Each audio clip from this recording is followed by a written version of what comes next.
Hello and welcome to the first episode of Folk Throwdowns.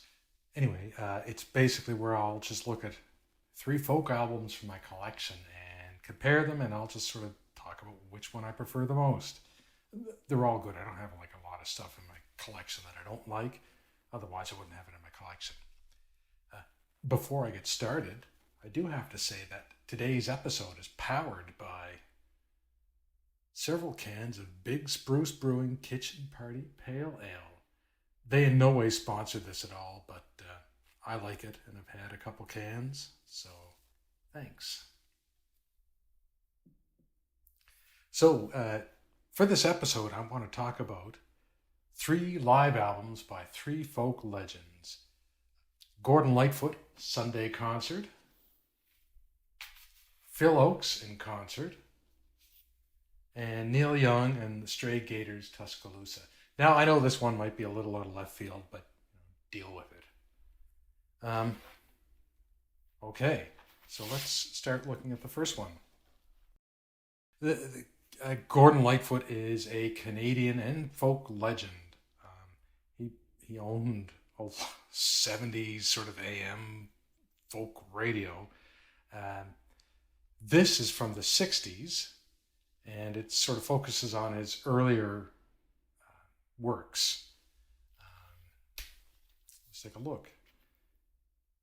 In a Window Pane, The Lost Children, Leaves of Grass. There's a medley of I'm Not Saying and Ribbon of Darkness. Like that, that's a good combo, and I think that later appeared on his Gorge Gold. I'll have to look at that album at some point too. Apology, Bitter Green, Ballad of the Yarmouth Castle, and so on. Canadian Railroad Trilogy. I mean, if you don't know that song, you don't know folk. Yeah, so it was a good record. For me, however, like the songs are amazing, but Gordon Lightfoot he hadn't really, he became incredibly distinct in the early 70s with his songwriting. And like at this point, a lot of the material is sort of transitioning away from sort of that folk revival music. I'm thinking sort of along the lines of Bob Gibson. Check this album out, killer stuff. Oh man, yeah, really, really good. Um, if you had to just, if I had to suggest like Where I'm Bound, Betsy and Pike, Fare Thee Well. Yeah. Oh, and anywho, this was sort of like a folk revival artist who was hugely influential.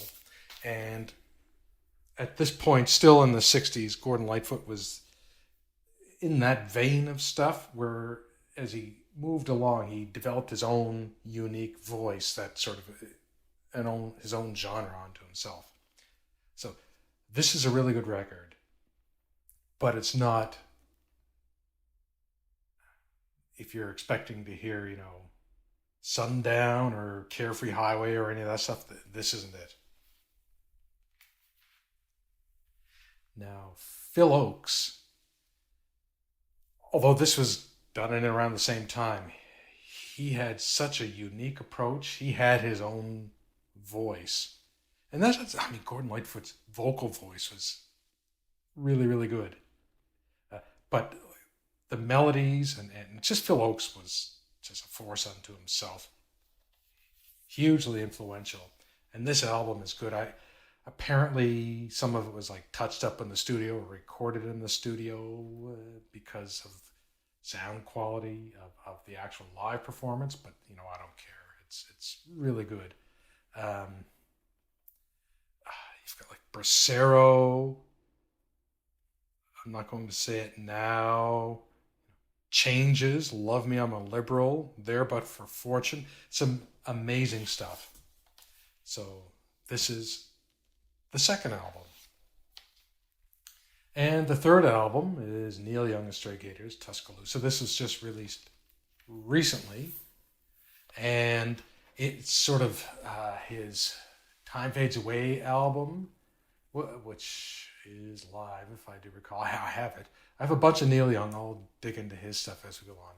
But anyway, this was recorded later in the tour, and it's versus the other album.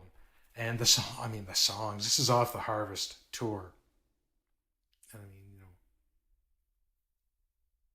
after the gold rush, out on the weekend. That's probably my favorite song off of Harvest. You got Harvest, Old Man, Heart of Gold, Time Fades Away, Alabama. I mean, come on, really good songs. Um, the sound quality on this is really, really good, and the packaging is quite nice. I tend to keep the. I don't keep my vinyl in my records. I have like an outer sleeve, and then I'll have the sort of the static free sort of rice paper, the MoFi um, inner sleeves, and I'll just slide them down in the back of the package on this side, so I don't ever have to open. I'll probably never open this. Well, who knows? But I don't expect to open it in another 5 years because the albums. I'll just pull it out of the back of the bag and keep this in reasonably good condition. So, as far as the Throwdown goes, I mean, I would say this is my favorite album. I'd rank this number one of the three simply because the songs and the performance, I mean, like Love Me, I'm a Liberal, and like Bracero is my favorite Phil Ochs song. Changes is an absolute classic. If you're unfamiliar with this stuff, you should check it out. Really good stuff. So I would rank this number one. Now looking at these two albums, this is a little tougher because the performance on this is absolutely pristine and it's good. And there are a number of good songs. I mean, they're all good songs. You have, like, particularly Canadian Railway Trilogy, and I'm not saying Ribbon of Darkness. Versus, you have Old Man, Heart of Gold, Out on the Weekend, Alabama, like, classic songs. However, it's not an overly happy performance. It sounds really good, and it's really dark. I find it dark sounding, which I like, but I can't really separate the two of the like put one above the other. So I know it's a bit of a cop out, but I will tie these for sort of second place, or is it third place when there's a tie? I don't know. Anyway, and then of course Phil Ochs. So I hope you enjoyed this folk music throwdown. I will continue to do these because I have a lot of folk records. I've done like a bunch of Deep Purple stuff already, but as I say, they're the only hard, sort of heavy rock music that I like. I'm typically a folkie. So anyway, I hope you enjoyed this, and I'll be back with more soon.